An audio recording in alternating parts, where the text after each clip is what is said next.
예수님께서 당하시는 이 고난은 죄인들을 위한 거룩한 죽음이라고 우리가 이야기합니다.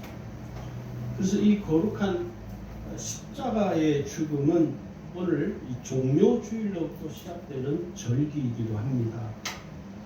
오늘 우리에게 있어서 구원받은 우리에게 있어서 종료주일은 예수님의 십자가의 고난을 예고하는 절기와 같습니다. 그래서 이 십자가의 고난을 우리가 잘 알기 위해서는 예수님이 누구이신가를 먼저 우리가 잘 알고 이해를 하고 믿어야 됩니다. 우리가 일반적으로 사람들이 예수님을 어떻게 생각하느냐면 세계 4대 성인 중에 한 사람으로 알고 있는 정도입니다. 여러분 학교 다닐 때 다 배우셨죠? 세계 4대 성인이 누구지는 다 아시죠? 예수님, 석가, 소크라테스, 또 누굽니까? 공자입니다. 처음 듣는 것처럼 그런 표정으로 저를 쳐다보시는데 기억을 해보시면 국민학교 때 다 배운 거죠. 이 예수님을 세계 4대 성인 중에 한 사람으로 알고 있다는 이야기는 그 말은 뒤집어서 이야기하면 예수님이 누구신지를 명확하게 모르는 것입니다. 예수님 누구 잘 모른다는 이야기죠. 그래서 오늘 예수님의 십자가의 고난을, 예수님이 당하시는 이 고난에 대해서 먼저 말씀을 드리기 전에 예수님은 누구이신가를 잘 알고 이해하고 있어야 됩니다. 제가 이 집사 시절에 아이들을 가르치는 일을 저는 20살 때부터 했거든요. 예수를 제가 20살 때 예수를 믿고 얼마 안 돼서 저에게 교사를 하라고 누가 집사님이 권고를 해서 저는 20살 때부터 예수를 믿고 또 예수를 그 아이들에게 가르치는 교사, 주일학 교회학교 교사를 또 섬긴 적이 있습니다. 목사가 되기 전까지는 그 일을 해왔습니다. 근데 안타까운 게 뭐냐면 이 교회학교 아이들이 예수님이 누구신지를 잘 명확하게 모른다는 데 문제가 심각합니다. 지금도 마찬가지입니다. 더 심각한 것은요, 집사님들조차도 예수님이 누구신가를 명확하게 모르셔요. 직분자들도.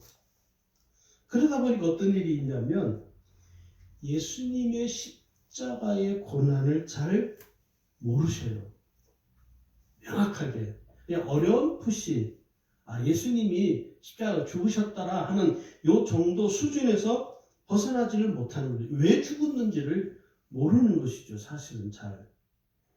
그래서 우리가 오늘 이 말씀을 통해서 예수님이 당하시는 이 고난, 십자가의 고난을 우리가 먼저 알기 위해서는 예수님이 누구신가를 잘 아셔야 한다 하는 것입니다. 첫 번째 예수님이 누구시냐면 예수님은 하나님의 독생자이십니다. 요한복음 3장 16절에 보면 요절과 같은 말씀이죠. 하나님이 세상을 처럼 사랑하사 독생자를 주셔서 이 독생자가 누구냐면 예수 그리스도이시죠. 예수님은 하나님의 독생자이십니다. 그 예수님을 통해서 하나님의 사랑이 우리에게 부어진 바 된 거예요. 그래서 독생자이신 예수님이 이 세상에 오셨다는 말은 곧 하나님이 오셨다는 것입니다. 뒤에도 금방 말씀드린 것처럼 말씀드리겠지만 두 번째는 예수님은 이 세상에 오셨습니다. 우리가 예수님 이 세상에 좀 와주세요. 그렇게 요청해서 온 것이 아니라 예수님께서는 하나님의 독생자이시면서 그 독생자이신 예수님을 하나님께서는 이 세상으로 보내셨습니다. 성경에 예언하신 그대로 이 세상에 친히 오신 것이죠. 그러니까 기독교의 시작은 예수님이 이 세상에 오셨다라는 이 사실에서 출발을 하는 것입니다. 여러분 세계 역사는 제가 하나를 증명해 드릴게요. 세계 역사의 구분은 어떻게 하는지 아시죠? BC와 AD로 나눕니다. BC는 Before Christ라는 말이에요. 그 다음에 AD는 Anno Domini in the year of our Lord. 제가 영어가 현찬해서. 그러니까 BC와 AD로 나누는 것은 예수님이 오신 것을 기점으로 해서 Before Christ와 AD로 나누는 거예요. 이게 세계 역사의 기준입니다. 그 하나를 보더라도 예수님이 실제로 이 세계 역사에 실존한 인물이라는 사실을 역사가 증명하는 것입니다. 사람들이 이걸 잘 이해를 못했을 뿐이에요. 오늘 성경은 뭐라고 말하냐면 구약 성경이 예언한 그대로 신학에 보면 여러분 마태복음 1장 16절에 보면 이렇게 말합니다. 야곱은 마리아의 남편 요셉을 낳았으니 마리아에게서 그리스도라 칭하는 예수가 나심이라. 18절을 보시면요. 성령으로 된 것이다. 그렇게 기록이 되어 있어요. 그리고 21절에 가면요. 아들을 낳으리니 이름을 예수라 하라. 이렇게 기록이 되어 있습니다. 그러니까 예수님은 이 세상에 사람의 몸을 통해서 혈통을 통해서 성령으로 잉태되어 오셨다 하는 것입니다. 세 번째는요. 예수님은 십자가에서 죽으셨습니다. 아무 죄가 없으시고 무음하신 죄가 없으신 그 예수님께서 오늘 죄인된 인간들을 위하여 곧 나를 위하여 죄인된 나를 위하여 예수님이 십자가에서 대신 나를 위해서 죽으셨는 것이죠. 그러므로 죄인된 인간은요, 그 예수님의 십자가의 죽음을 통해서 어떤 은총을 입게 되냐면 대속의 은총을 힘입게 되는 것입니다. 예수님이 나를 대신해서 속죄 제물이 되어 주셨는 것이죠. 내가 죽어야 되는데 나의 죄로 인해서 내가 마땅히 죽어야 함에도 불구하고 나를 대신해서 예수님이 십자가에서 죽으신 것입니다. 할렐루야. 예수님이 여러분을 위해서 아니 나를 위해서 대신 죽으셨다니까요. 그게 십자가의 가장 중요한 핵심입니다. 그리고 네 번째는 예수님이 누구시냐면 십자가에서 죽으신 지 사흘 만에 무덤에서 부활하셨죠. 만약에 우리 이 기독교에 있어서 우리 기독교 신앙에 있어서 예수님이 부활하지 않았다면 우리의 신앙은 완전하지 못하게 되는 것입니다. 그러나 예수님이 십자가에서 죽으시고 무덤에 장사된 지 사흘 만에 그 무덤에서 부활하셨어요. 그 부활의 증거가 있죠. 그래서 그 예수님을 따르는 여자들이 가서 보니까 예수님 무덤에 그 세마포만 놓여 있고 예수님의 시신을 싸매었던 세마포만 놓여 있고 예수님의 시신은 없는 거예요. 얼마나 당황했겠습니까? 근데 그때 천사가 나타나서 말을 하죠. 너희가 찾느니가 여기 계시지 않다. 부활하신 사실을 알려주는 것이죠. 그러니까 예수님이 십자가에 죽으시고 사흘 만에 부활하셨다는 것이 오늘 우리의 신앙의 고백이 되는 것입니다. 다섯 번째 마지막으로 예수님은 이 세상을 심판하시러 재림하십니다. 지금 코로나가 이렇게 우리를 두렵게 하면서 한편으로는 그런 생각이 들기도 합니다. 예수님이 오신다면 어떨까? 예수 믿는 우리도 마음이 동요가 되고 하겠지만 감동이 되겠지만 예수 안 믿는 사람들에게서는 어떨까? 그 공포와 두려움은 이 코로나하고는 비교할 수 없는 것이죠. 그래서 그런 생각이 들어요. 어쩌면 예수님이 오실 날이 얼마 남지 않았을지 않을까 그런 생각을 한편으로는 하게도 됩니다. 여러분 이제 갈수록 보세요. 이 바이러스가 여러분 코로나보다 더 강력한 바이러스가 이제 생기게 됩니다. 앞으로. 이건 제가 전문가가 아니라도 이건 누구나 다 예측할 수 있는 부분들이죠. 코로나 이전에 뭐가 있었습니까? 사스가 있었습니다. 사스 이전에 뭐가 있었나요? 메르스가 있었습니다. 갈수록 지금 보세요. 메르스, 사스, 코로나 바이러스가 점점 강력해져요. 앞으로 몇 년 뒤에 또다시 바이러스가 또 올 겁니다. 그때는 코로나는 상대도 안 되는 바이러스, 강력한 바이러스가 올 수밖에 없는 지금 이 세상에 모든 것들이 이렇게 환경이 다 파괴되었고 그렇기 때문에 그렇게 돼버린 것이죠. 그러니까 우리는 전염병이 창궐하는 데만 지금 이게 관심이 있지, 어떤 면에서는 예수님이 이 세상을 심판하러 오실 때가 곧 다가오지 않을까, 우리가 그렇게 조심스럽게 생각을 할 수 있습니다. 왜냐? 예수님은 이 세상을 심판하러 오신다고 그랬어요. 그래서 이 세상은 없어집니다. 불태워집니다. 그래서 믿는 자들은 주님과 함께 부활해서 천국으로 가겠지만, 믿지 아니하는 자들은 세상이 심판을 당할 때 함께 멸망을 한다고 그랬어요. 그 예수님이 마지막 우리에게 약속하신 이 한 가지 사실이 아직 성취되지 않았을 뿐입니다. 그게 뭡니까? 예수님이 다시 재림하신다는 것입니다. 이 5가지가 예수님이 누구신가를 알게 되고, 또 예수님의 이 공생애의 사역의 마지막 완성입니다. 예수님이 이 지상에서, 세상에서 3년 6개월 동안 공생애를 사셨지만, 사실은 예수님의 공생애 사역이 아직 완성된 게 아니에요. 엄격하게 보면 예수님이 재림하셔야 이 세상을 심판하시고 난 이후에가 예수님의 사역이 최종 완성되는 것입니다. 우리가 그것을 잘 알고 있어야 됩니다. 자, 그럼 보세요, 여러분. 예수님은 왜 십자가를 짊어지셨을까? 한번 생각해 볼 수 있잖아요. 아니, 꼭 예수님 그렇게 하나님께서는 예수님을 그렇게 십자가에 죽게 하시고 그렇게 해야만이 구원할 수 있을까? 그런데 여러분, 예수님이 십자가를 짊어지셔야만이 우리가 죄에서 구원받을 수 있습니다.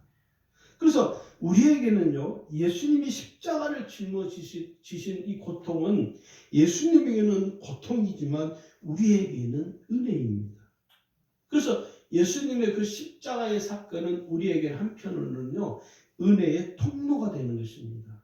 그 통로가 없다면 오늘 저와 여러분 영원히 멸망할 수밖에 없다는 거예요. 얼마나 끔찍한 일입니까? 그러니까 왜 예수님은 십자가를 짊어지셨냐면, 첫 번째 그 이유는 죄인된 나를 대신해서 십자가에서 죽으시기 위함입니다. 우리 인간은 태어날 때부터 죄인으로 태어납니다. 아주 오래전에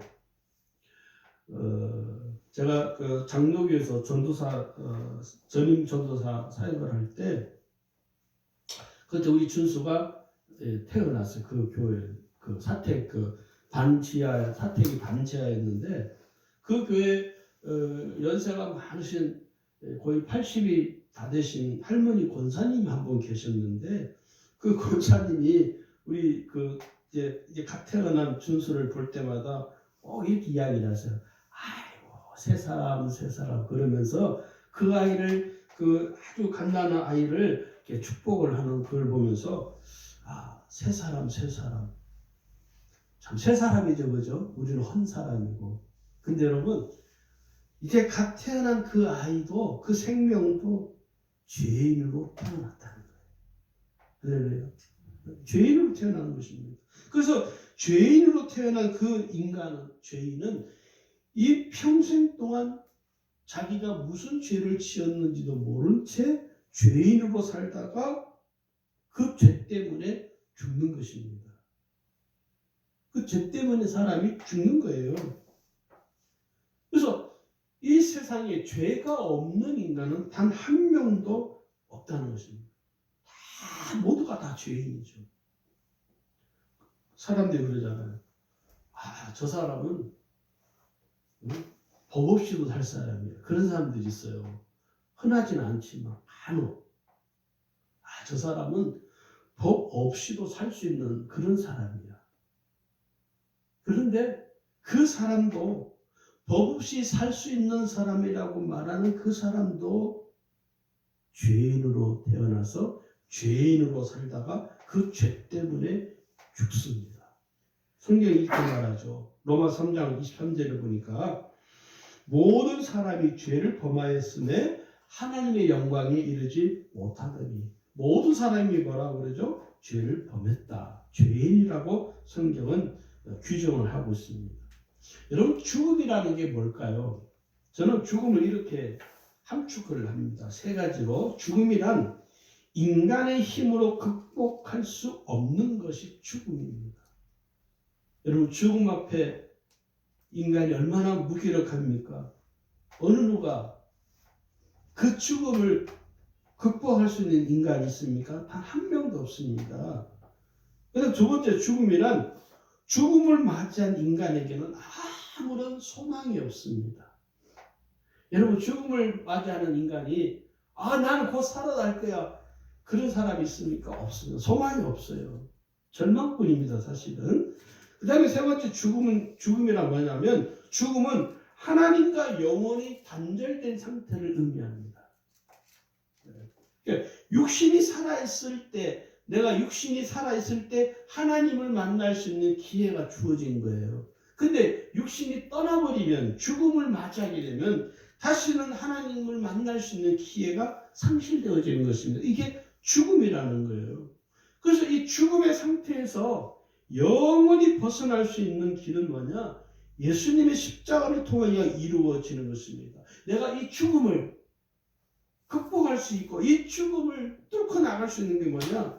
예수님의 십자가를 통해서만 이루어지는 것입니다. 그걸 우리는 뭐라고 하냐면 구원이라 말하는 것입니다. 예수님께서는 오늘날 죄인된 나를 위하여 십자가를 짊어지셨죠. 그리고 예수님은 십자가에 못 박혀 처참하게 피 흘려 죽으셨습니다. 죄가 없으신데도 불구하고 예수님은 내 죄를 대신 뒤집으신 것이죠. 내 죄 때문에 내가 죽어야 되는데 오늘 저와 여러분의 죄를 예수님이 대신 다 뒤집어 씌시고 십자가에서 죽으셨어요. 그걸 우리는 대속의 은총이라고 합니다. 예수님이 나를 대신해서 속죄 제물이 되어서 내게 은혜를 베풀어 주신 거예요. 그걸 우리는 대속의 은총이라고 해요. 이사야 53장 5절을 보면 이렇게 말씀하죠. 그가 찔림은 우리의 허물 때문이요, 그가 상함은 우리의 죄악 때문이요, 그가 징계를 받음으로 우리는 평안을 누리고 그가 채찍에 맞음으로 우리는 나음을 입었도다. 예수님이 십자가의 죽음을 예언하고 있는 말씀이죠. 예수님이 나를 대신해서 죽으신 것입니다. 두 번째, 예수님은 왜 십자가를 짊어지냐면 악한 마귀의 종으로 살던 나를 하나님 자녀 삼아 주시기 위함입니다. 여러분이 이 부분을 어떻게 이해하시는지 모르겠는데 저는 이게 와닿아요. 내가 예수 믿기 전에는 마귀의 종으로 살았어요. 그런데 마귀의 종으로 살던 나를 예수님이 십자가에 짊어지신 것은 나를 하나님의 자녀 삼아 주시기 위함이라는 것입니다. 저는 예수를 안 믿을 때 저희 집안은요 매일 푸닥거리를 했어요. 점쟁이에 찾아가서 점을 보고 부적을 붙이고, 지금도 저는 그 생각하면 기분이 별로 좋지는 않아요. 제가 월급을 받아오면 그 신주단지라는 부뚜막에 신주단지가 이렇게 있었어요. 물을 정한수라고 그러죠. 단지, 요만한 단지에 물을 이렇게 부어놔요. 거기다 꼭 그 월급 봉투를 이렇게 놓고 거기서 절을 하고, 그런 광경을 제가 지켜보면서 마음속에서 알 수 없는 분노가 치밀어 오르는 거예요. 분노가. 왜? 어떻게 나의 삶을 저 점쟁이의 무속인의 말에 의해서 저 말도 하지 못하는 항아리에다가 소원을 빌고 저런 짓을 할 수 있을까? 그때는 나이가 어리기 때문에, 무기력하기 때문에 이걸 어떻게 항변할 수 있는 뭐가 모르기 때문에 그냥 끌려가는 것이죠. 그게 뭡니까? 마귀의 종으로 종노릇하며 죄의 종으로 살아가는 모습이죠. 저는 이 마귀의 종노릇하며 산다는 것이 무엇인지를 저는 일찌감치 깨달았어요. 그리고 제가 예수를 믿고 가장 먼저 감사했던 게 뭐냐? 그 마귀에게 종로로 하며 살지 않게 된 것이 너무너무 감사합니다. 내가 하나님 자녀 된 사실이 너무너무 감사합니다. 예수를 믿는 사람들하고 그런 이야기 해보면요. 그런 이 마귀의 종로로 하며 사는 것이 무엇인지 실체를 아직 성도들이 잘 이해를 못 하시는 분들이 의외로 굉장히 많습니다. 왜냐하면 이게 이 죄라는 것이 여러분, 죄가 우리 육신의 인간의 눈에 육안으로 보이면 되는데, 마귀가 육안으로 보이면 되는데, 종로로 하며 살아가는 나의 모습이 육안으로 보이면 되는데 안 보이거든요. 영적 세계이기 때문에. 자기 자신이 마귀의 종으로 일평생 죄의 종로로 하며 살아가는 처지에 있다는 사실을 잘 모릅니다. 한 가지 아주 여러분 쉽게 이해할 수 있는 게 뭐냐면 자녀들이 결혼할 때 불신자들은 어떻게 합니까? 자기 자녀들이 결혼을 하기 전에 뭘 보죠? 사주를 봅니다. 그게 마귀의 종로로 살고 있다는 증거예요. 그리고 이사를 갈 때 어떻게 하죠? 손오는 날 찾아요. 왜 그래요? 마귀에게 잡혀있는, 사로잡혀 살아가는 모습의 실체입니다. 이런 모습들이 뭐냐면 마귀의 종으로서 마귀에게 끌려가면서 죄의 종로로 하며 살아가는 처지에 놓여있는 인간의 실체인 것이죠. 그래서 그 죄의 원흉, 마귀의 종로로, 죄의 종로로 하며 살아가도록 우리를 끌고 가는 이 원흉이 누구냐면 마귀입니다. 사단이라고 해요. 마귀나 사단이나 같은 말입니다. 그러니까 죄인된 인간은 그 마귀에게 묶여서 일평생 동안 사단에게 얽매여서 죄의 노예로 살아가는 거예요. 그래서 인간이 죄 짓는데 그렇게 빠른 거예요. 여러분, 우리가 어떤 것을, 좋은 것을 습득할 때는 금방 습득이 안 돼요. 그런데 나쁜 일을 하고 남을 험담하고 남을 비난하고 남 욕하고 죄 짓는 데는요 그렇게 빨리 습득이 돼요. 그죠? 얼마나 그렇게 습득이 빠른지 모릅니다. 오늘 우리가 죄의 종로로 하며 살아가는 우리의 실체를 봐야 돼요. 그러니까 그렇게 죄의 노예로 살아가는 우리를 예수님이 오셔서 십자가에 죽으시고 우리를 건져주셨습니다. 마귀의 손에서 우리를 끄집어낸 거예요. 마귀의 손에서 우리를 예수님이 구원해 내신 거예요. 그리고 우리에게 구원해 주신 것만 감사한 것이 아니라 우리를 거룩하신 하나님의 자녀로 우리를 택해 주신 것입니다. 할렐루야. 이게 얼마나 귀한 일인지 우리가 깨달아야 한다는 것이죠. 그 다음에 세 번째는요. 예수님이 왜 십자가에 죽으셨냐면, 짊어지셨냐면 우리에게 풍성한 생명을 주시기 위해서 십자가에서 죽으셨습니다.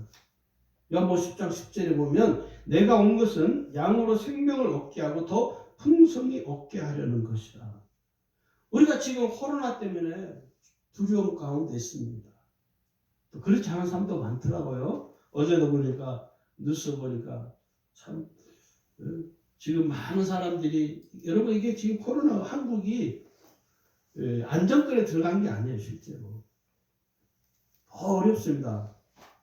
그런데 지금 사람들이 꽃구경 다닌다고 어떤 많은 분들이 댓글을 저 꽃놀이 꽃구경 가는 인간들이나 신천지나 다를 게 뭐가 있냐 이렇게 강력하게 비난을 하더라. 저는 그 말이 옳다고 생각해요. 그 신천지 비난할 이유가 없어요. 꽃구경 다니는 인간들은 진짜 나쁜 사람들이에요. 안중이 없는 것이죠. 다른 사람이 고통을 당하든지 더 이게 코로나가 더 확산되는 데에서 관심이 없는 것이, 자기만 편하면 된다는, 그건 너무나 이기적인 것이. 이게 이 코로나가 빨리 사태가 진전이 되려면 우리가 힘들어도 서로가 참아야 됩니다. 지금은 참고 인내하고 되는데, 그걸 보면서 여러분은 어떻게 생각할지 모르겠지만 저는 그걸 보면서 아직도 여전히 우리 속에, 우리들 중에는 이기적인 사람들이 더 많구나 하는 것을 알게 됩니다. 마스크도 안 쓰고 다니고 실제로 꼭 끼고 다니면서 마스크는 안 쓰고 다녀. 여러분 조심하십시오. 어느 목사님이 저보고 그러시더라고. 점심 먹으라고. 근데 안 간다고 그랬어. 그래서 마음은 씀씀은 내가 감사하지만 지금이 점심 먹으러 다니고 돌아다닐 때 아니거든요. 그래서 제가 정중하게 다음에 사태가 다 진전이 되면 그때 막 식사를 합시다. 여러분 사람들이요 지금 이게 이 심각성을 아직 인지를 못하는 것이죠. 왜? 어떤 그래요. 울산은 안정권이래. 그런 소리 하지 마세요. 그런 소리 하면 안 돼요. 울산이 안정하다고 아니요. 그건 지금 아무도 모릅니다. 어느 날 갑자기 울산에 또 어느 집단에서 어느 병원에서 집단적으로 한 몇백 명이 걸려버리면요. 그때 가면 이미 늦어요. 그런데 여러분 우리가 알아야 될 게 오늘 예수님은 우리에게 풍성한 생명을 주시기 위해서 십자가에 짊어지셨다는 거예요. 제가 이 왜 이야기하냐면 비록 우리가 지금 코로나 때문에 공포 속에 있고 두려움 속에 있지만 분명히 우리가 믿을 것은 주님은 우리에게 생명을 주시는데 풍성한 생명을 주신다는 거예요. 할렐루야. 네. 다시 말해서 지금 이 코로나로부터 우리가 두려움 가운데 있지만 하나님은 우리의 생명조차도 두려움 가운데 있는 우리의 생명조차도 하나님이 지켜주신다 하는 것입니다. 하나님이 지켜준다고 또 아무데나 막 돌아다니는 말이 아닙니다. 조심하셔야죠. 조심하셔야 됩니다. 그런 분들이 있어요. 교인 그리스도인들 중에 코로나가 뭘 두려워요. 하나님이 지켜주시는데 막 돌아다녀요. 그건요 방종입니다. 그걸 방종이라고 해요. 여러분 하나님이 내 생명을 지켜주시지만 우리 스스로가 내 생명을 잘 관리할 줄 알아야 된다는 거예요. 지금 이럴 때 더 기도하고 더 자중하고 지금 이 사태에 대해서 우리가 함께 아파하고 함께 아픔을 나눌 줄 알아야 되는데 그렇지 못하고 그 사람 뭐 나눈다고 나는 지금 우리 아이들과 집안에 갇혀서 어디 가지 못했으니까 나는 마음껏 돌아다닌다. 그거는 과연 그렇게 해가지고 그 사람이 그리스도인이라고 말할 수 있겠느냐 하는 것이죠. 우리가 이 부분에 대해서 여러분 자기를 희생하는 사람들을 좀 생각하면서 나도 희생을 해야 됩니다. 할렐루야. 희생할 줄 아셔야 돼요. 자, 이 십자가의 은혜를 경험하면 어떤 삶을 살게 되느냐면 여러분 우리가 예수님을 온전히 알고 믿어야 합니다. 예수님의 십자가의 은혜를 알지 못하면 무슨 일이 생기냐면 온전한 신앙생활을 지속할 수가 없어요. 여러분 신앙은요 지식적으로 할 수는 있어요. 근데 그게 오래 못 갑니다. 어느 목사님이 그러시더라고요. MBC 사단까지 지낸 조정민 목사님이라고 있어요. 그분이 그런 설교를 하셨더라고요. 저도 늘 강조하던 거잖아요. 기독교는 종교가 아니다. 예수님은 종교를 만들지 않았습니다. 기독교라는 용어는 인간이 만들어낸 거예요. 예수님이 기독교라는 용어를 만들지 않았습니다. 예수님은 오늘 우리에게 종교를 믿으라고 하지 않아. 우리에게 기독교를 믿으라고 말하지 않고 예수를 믿으라고 했어요. 할렐루야. 여러분 착각하시면 안 됩니다. 우리는 기독교를 믿는 게 아니에요. 아멘? 분명히 아셔야 됩니다. 우리는 예수를 믿는 거예요. 예수님을. 기독교 믿는 게 아니에요. 교회를 믿는 게 아니에요. 여러분. 교회 믿어서는 구원이 없습니다. 교회는 예수 믿는 사람들이 모인 무리가 교회예요. 그래서 그 예수님을 믿는 예수님을 사랑하는 사람들이 모인 무리들이 하나님께 예배를 드리는 곳, 그것을 우리는 교회라고 그러는 거예요. 교회를 믿어가지고는요 구원받지 못합니다. 예수를 믿으셔야 돼요. 할렐루야. 네. 그리고 우리는 성경을 믿는 사람들이에요. 목사의 말을 믿으면 안 돼요. 제가 목사지만 여러분 목사가 전하는 설교를 믿는 게 아니라 그를 참고할 뿐이에요. 무엇을 믿어야 되냐? 성경을 믿어야 돼. 성경. 할렐루야. 그래서 여러분이 목사의 설교만 듣고 신앙생활하면 위험합니다. 이게 아무것도 아닌 것 같죠? 굉장히 중요합니다. 근데 오늘날 한국교회 성도들은요, 목사의 설교만 듣고 신앙생활해요. 수동적일 수밖에 없죠. 그러니까 이단들이 쉽게 이렇게 한국교회 교인들을 쉽게 넘어뜨리는 거예요. 성경을 모르니까 성경을 믿는 거예요. 우리는 이 성경 말씀을 믿는 것이지 목사가 전하는 설교는요 믿는 게 아니라 목사의 설교를 참고하는 거예요. 하나님 말씀을 목사님 오늘 하나님의 말씀 이렇게 내게 말씀 가르쳐 주네. 그럼 그 말씀을 그 설교를 듣고 성경을 보는 거예요. 목사님 오늘 이 설교했는데 내가 그럼 성경을 봐야지. 그 성경을 보고 확인하는 거예요. 맞네. 오늘 목사님의 설교가 성경의 말씀을 오늘 나에게 쉽게 풀어서 해석을 해준대. 쉽게 말하면 목사의 설교는 뭐냐? 성경 말씀을 여러분에게 해석해서 오늘 시대의 여러분의 언어로 우리가 지금 사용하는 언어로 여러분이 이해할 수 있도록 쉽게 풀어서 설명을 해드리는 거예요. 그래서 그 설교를 듣고 하나님 말씀에 그런가 베레아 사람들의 특징이 뭐냐? 그 사람들은 그렇게 했던 거예요. 설교를 듣고 하나님 말씀이 그런가 하여 성경을 날마다 묵상했다는 거예요. 그래서 그들은 우리 뭐냐? 신사적인 사람들이라 그렇게 표현을 하는 거예요. 할렐루야. 여러분 성경을 믿으셔야 돼요. 할렐루야.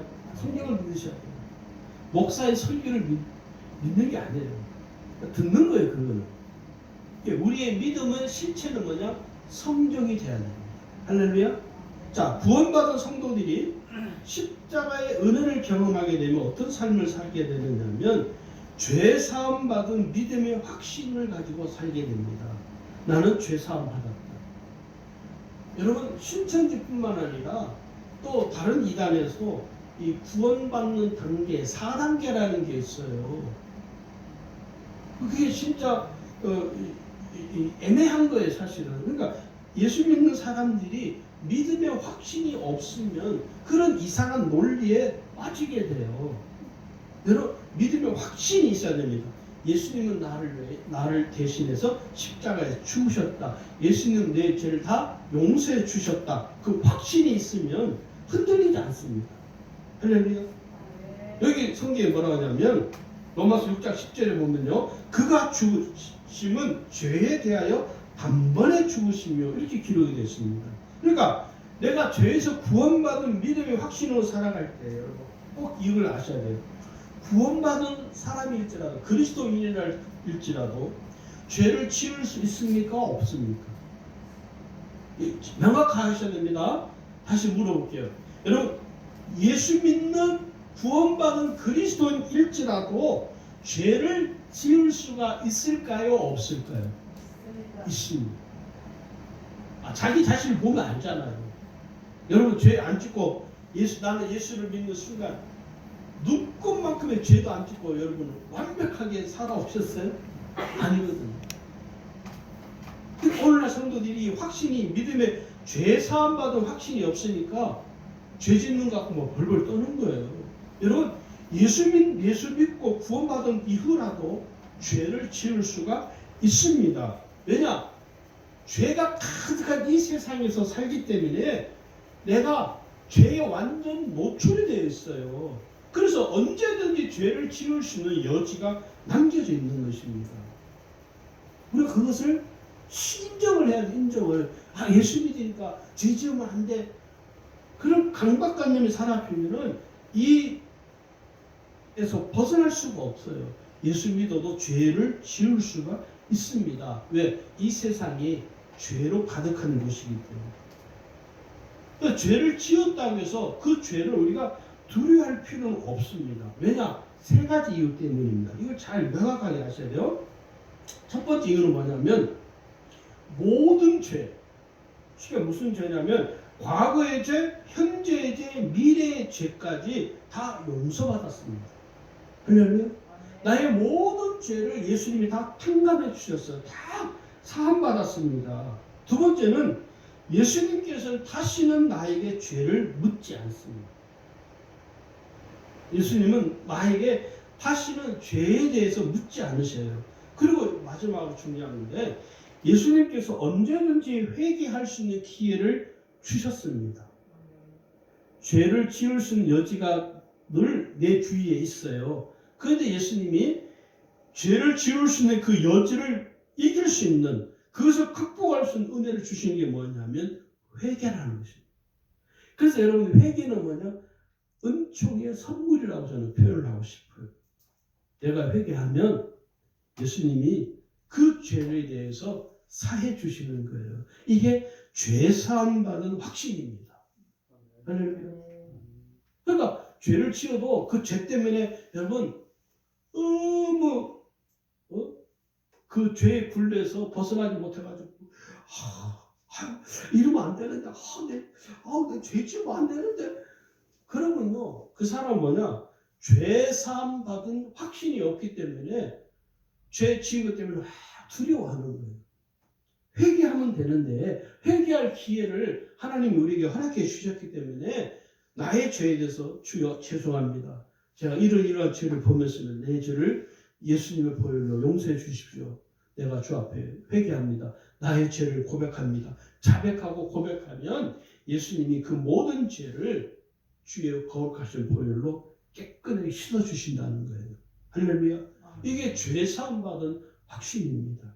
두 번째는 뭐냐면 십자가 은혜를 경험하는 삶을 사는데 어떻게 살아야 두 번째는 죄에서 떠난 거룩한 삶을 살아가도록 해야 됩니다.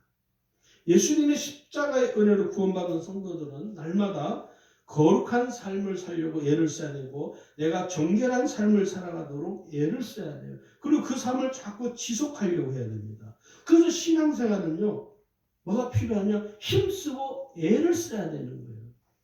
신앙생활은 하나님이 다 알아서 다 해주겠죠. 아니요. 하나님이 알아서 안 해줍니다. 내가 애를 써야 됩니다. 할렐루야. 내가 죄를 짓지 않기 위해서 내가 애를 써야 돼요. 내가 하나님 말씀대로 살기 위해서 힘을 써야 되는 거예요. 할렐루야. 세 번째는요. 구원받은 은혜대로 살아야 됩니다. 은혜 받은 대로 살아갈 때 우리는 그 삶을 온전한 신앙생활이라고 하는 것입니다. 그래서 우리가 온전한 신앙생활을 하게 되면요. 삶을 허비하거나 세월을 허송하거나 인생을 방황하지 않게 됩니다. 오늘 많은 사람들이 삶을 방황하게 해요. 세월을 허송 세월을 보내는 거예요. 왜 그렇습니까? 은혜 받은 대로 살지 않기 때문에 그런 거예요. 저는 전에 있던 교회에서 많이 봤어요. 그런 일들을. 교회 안에 있는 청년들을 보면서 한심스러운 거예요. 왜? 너무 세월을 허송하니까. 왜 그러냐? 은혜 받은 것이 없기 때문에 그 은혜가 자신의 삶을 끌어가지 못하는 거예요. 여러분, 나의 삶을 이끌어가는 게 뭔지 아십니까? 은혜예요, 은혜. 무슨 은혜? 하나님이 주신 은혜가 있으면 그 은혜가 나의 삶을 끌어가는 거예요. 근데 그 은혜가 없으니까 나의 삶을 내가 끌고 가야 돼요. 그러니까 피곤한 거예요.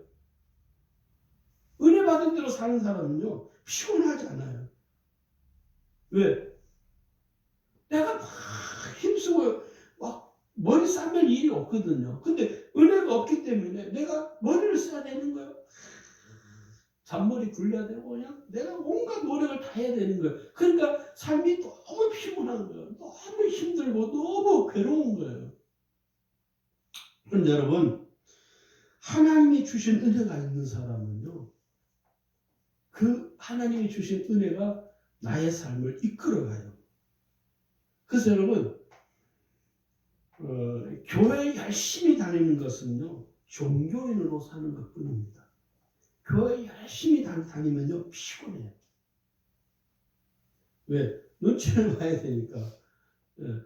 목사님한테 잘 보이기 위해서 목사님 눈치를 봐야 되고, 그러다 보니까 교회 오면 피곤한 거야. 그런 사람 많습니다. 피곤한 거예요. 잘 보이기 위해서. 사람들에게 잘 보이기 위해서. 자기가 신앙이 좋은 사람으로 잘 보이기 위해서는요. 내가 애쓰고 노력을 해야 되는 거야. 너무너무 피곤해. 근데 여러분, 그러니까 어떤 일이 벌어지냐면 삶과 신앙이 불일치가 되는 거예요. 신앙은 신앙이고 삶은 삶이에요. 근데 은혜 받은 대로 사는 사람은요, 삶과 신앙이 동일합니다. 동일해요. 여기 그래서 성경 우리에게 뭐라고 권고하냐면 이렇게 권고합니다. 여러분 8장 로마서 8장 17절을 좀 보세요. 거기 보면 이렇게 말씀해요. 자녀이면 또한 상속자 곧 하나님의 상속자요 그리스도와 함께한 상속자니 우리가 그와 함께 영광을 받기 위하여 고난도 함께 받아야 할 것입니다. 이게 은혜 받은 자의 삶이라는 것입니다. 그래서 그리스도인은 어떤 사람이냐? 은혜 받은 대로 사는 사람이 그리스도인이에요. 교인은 어떤 사람이냐? 은혜 받은 대로 살지 않고 자기 자신이 원하는 대로 자기가 하고 싶은 대로 사는 사람이 교인이에요. 교인. 그러니까 여러분은 교인이십니까? 그리스도인이십니까? 우리는 그리스도인으로 살아야 됩니다. 은혜 받은 대로 살아야 돼요. 은혜 받은 대로. 여러분 불신자들은 어떻게 살죠?